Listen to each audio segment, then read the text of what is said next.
$400 $500 கொடுத்து உங்களோட சாரியை ப்ரீ ப்ளீட்டிங் பண்ணிட்டு இருக்கீங்களா?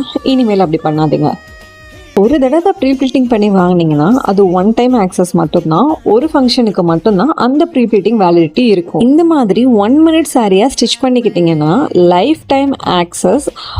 ஒன் டைம் ஸ்டிச் பண்ணுங்க, வருஷம் வருஷம் டென்ஷன் இல்லாமல் வியர் பண்ணிக்கோங்க. Invest once, wear with confident always. Pre pleating saree 1 day use, 1 minute saree lifetime use. நீங்கள் எதை சூஸ் பண்ணுவீங்க? கமெண்ட்டில் வந்து சொல்லிட்டு போங்க. ஃபார் ஆர்டருக்கு DM வந்துடுங்க. தேங்க்யூ.